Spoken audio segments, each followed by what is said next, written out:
कमालले मेरो हालत त्यस्तो भइरहेछ अहिलेसम्म। अब एकछिनसम्म चाहिँ कस्तो हुँदो थाहा छैन। पसिना नि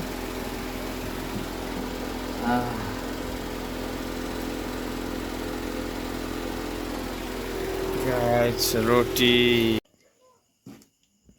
यो चाहिँ हाम्रो रोटीको पिठो बन्दैछ है।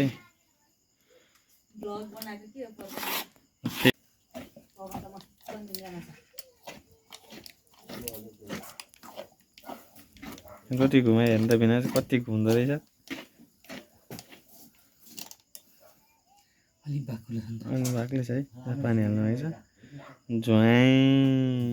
यहाँ चाहिँ मैले गरेको गएको अब पानी मिलाउनु मात्रै बाँकी हो। पिठो चाहिँ रेडी भइसक्यो होइन।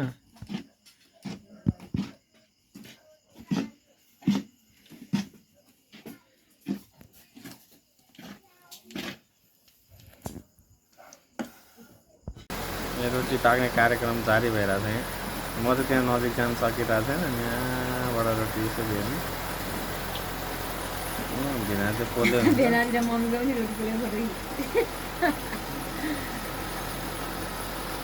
खासै आगो त तातो छैन नि। आगो तातो छैन नि है।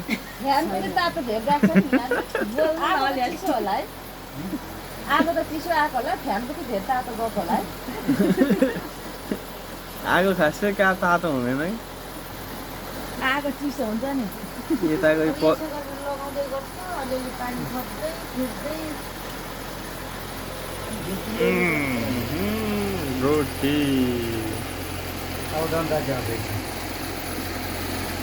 यो गर्मीको टाइममा सोलुमा बसेको मान्छे अब एकैचोटि बेसीमा आएर रोटी पोल्दा हालत के भइरहेछ नि त।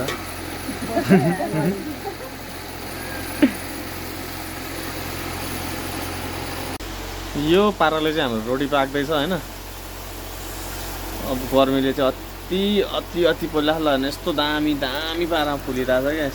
अन्त वाउ दामी भइरहेछ नि भिन्दाजु। Very good very good. यहाँ रोटी पोल्ने मान्छे हेरौँ न पहिला हानी भयो भने थाहा हुन्छ रोटी कस्तो हुन्छ भनेर। यहाँ अझै बाँकी छ होइन। अनि चाहिँ चाहिँ पोलिसक्यो। अब मेरो पनि पाला आउँछ अरे होइन। यो गर्मीमा चाहिँ गर्मीमा यहाँनिर बसेर रोटी पोल्नुपर्छ।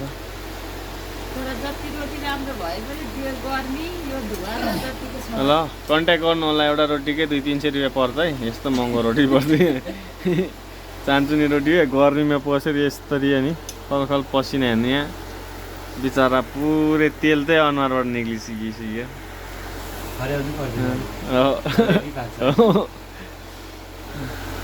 च्याप पलाएर सेल रोटी थुक्न निलौँ है साथी। थुक्न निलौँ फेरि चोखै लाग्ला। तर केही छैन। यो भिडियो हेर्ने बेलामा हामीले रोटी खाइसकेको हुन्छ।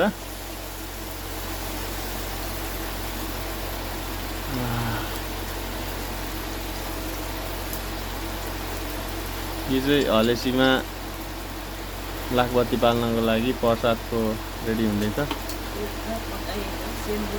अनि म चाहिँ यहाँ पुरै खलखल पसिना आइरहेछ। यता फ्यान घुमिरहेको पङ्खा बिना फ्यान चाहिँ घुमिरहेँ। अब मेरो थप्रा चाहिँ कस्तो आयो। रोटी चाहिँ हल्का सुकिएछ। म जस्तै छ यो रोटी चाहिँ। माइली उता जेठी जेठा यता पनि जेठै हो।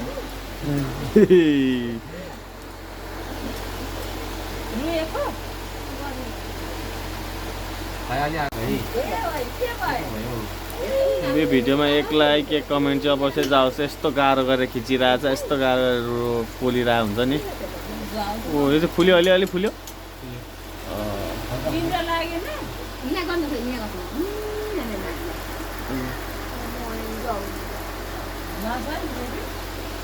यता पुण्डे भान्जा आइसक्यो गर्मीमा। रोटी खान आएको हो लती।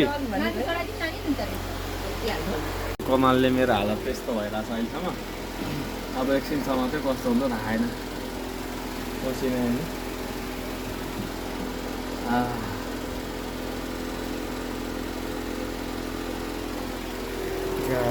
रोटी पकाउन कहाँ सजिलो छ र।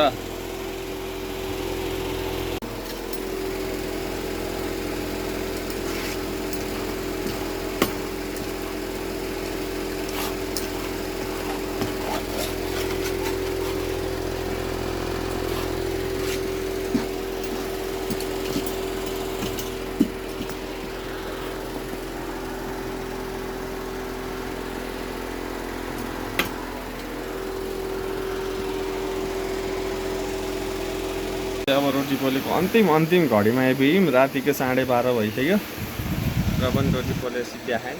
सकिने बेला चाहिँ रोटी अलिक थुप्रो अलिक दामी भन्दैछ। अझै पनि लगभग यसको चाहिँ दामी भने होला होइन।